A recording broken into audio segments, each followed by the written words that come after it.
Like, why Exodus?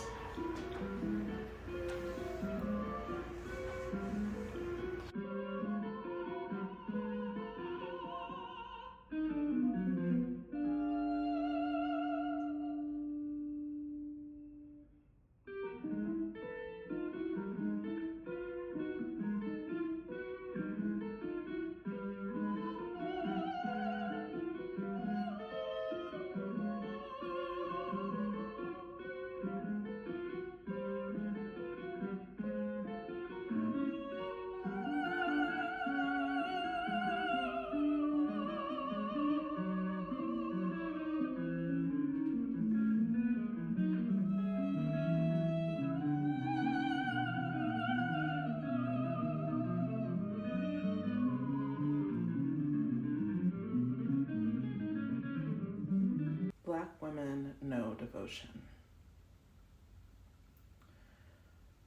Black, queer, and trans folks know devotion. Black, fat folks know devotion. Black, disabled, mad, chronically ill folks know devotion. Black, poor folks know devotion. What I'm most curious about in this work is the otherwise possibilities for the devotion of fat, black, queer and trans, poor, disabled folks.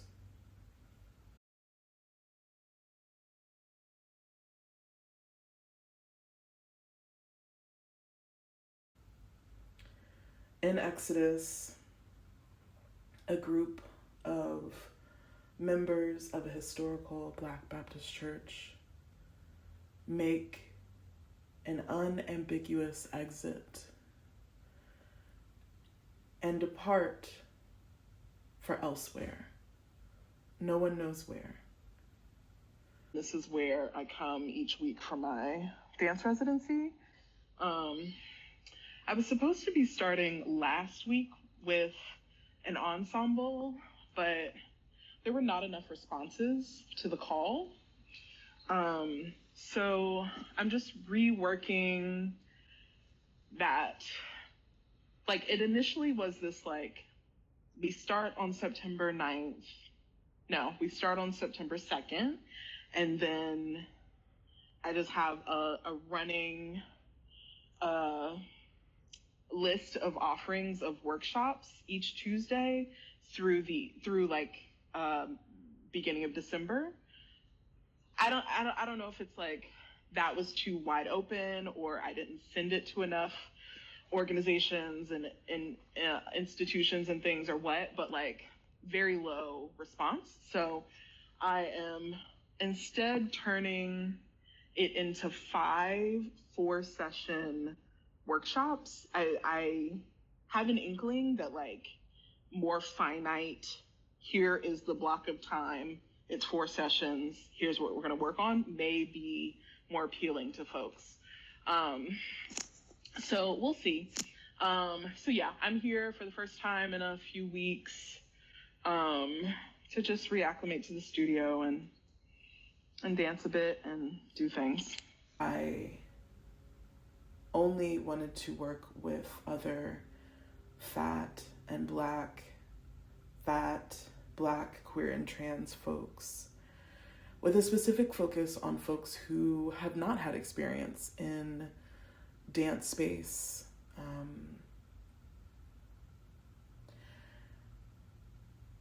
And for this project, I put out 3 revised versions of the call for participants, which yielded 2 responses.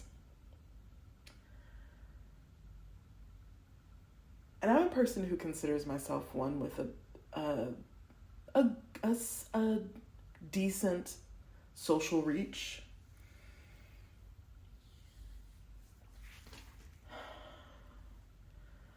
I suspect that the fact that I was putting these calls out in the Bible Belt to talk about and be with concepts around leaving the church had something to do with the minimal responses. But I also think what I'm learning as a person who is really enlivened and filled by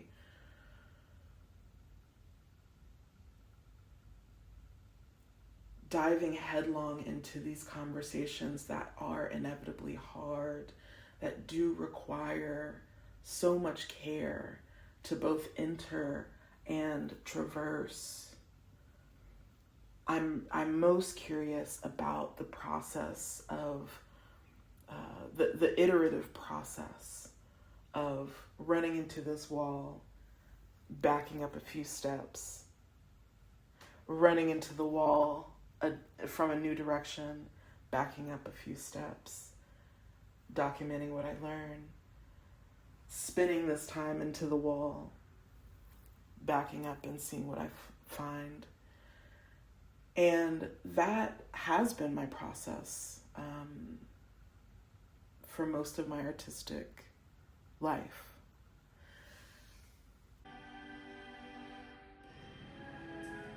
Can you put it all over my face?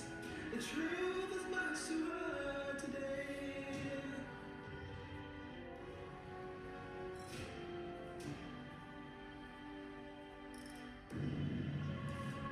Rejection is shaping me again. I want to live, I don't want to free.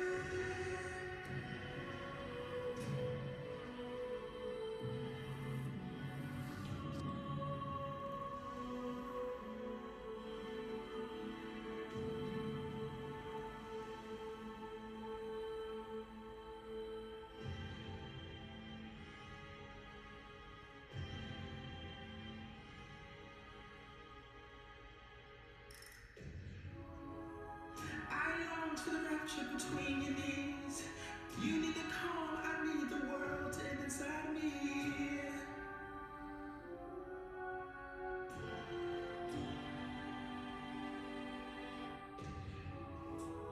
Pour syrup all over my hands.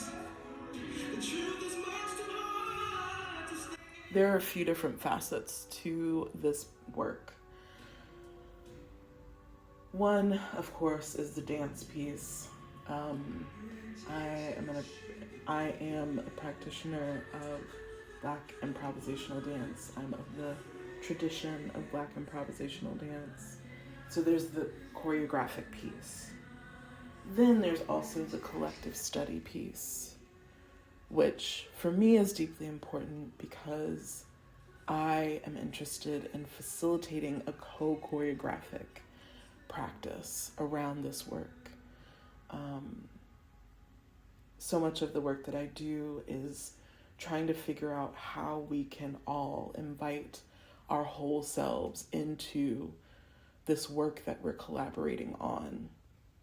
And what I've wanted that to look like is having intimate conversations about our relationship to the church, things that we absolutely love and adore, things that have really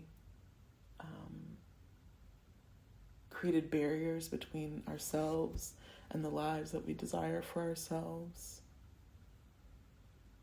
and everything in between.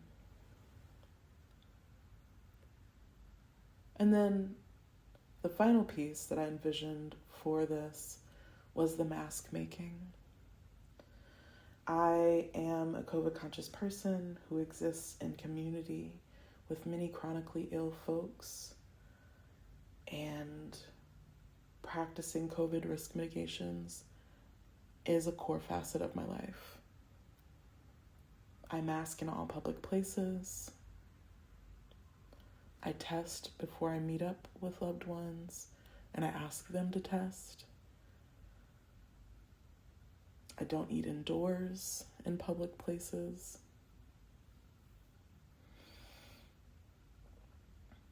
So for me, this work needed to be in alignment with those practices for me.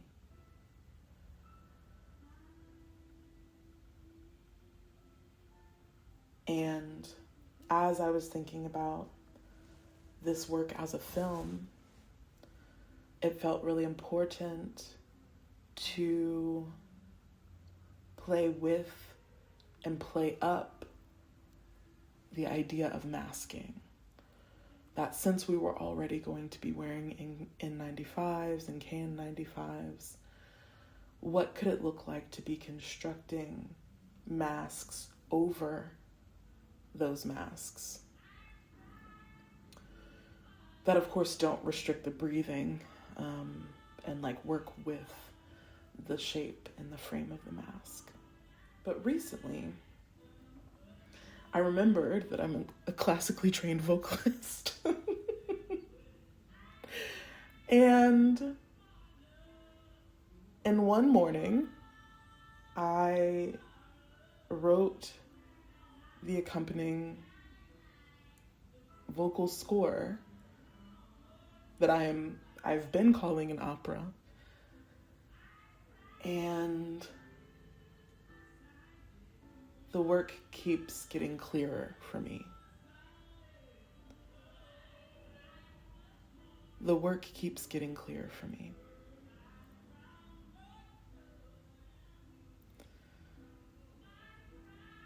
I'm very grateful to Anne and everyone with the Dance Project for inviting me in, for being tolerant of my expansive response times. It has been such a gift and a joy to have access to dance space,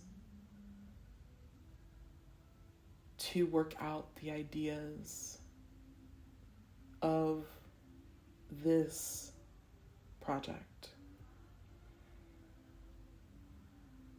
I'm so deeply grateful, and it has meant so very much to me. And this was my first dance residency in the book, and may many more come my way. Thanks, y'all.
What's interesting about this passage for me is that, like, again, these readers are for all freed people. So when we're talking about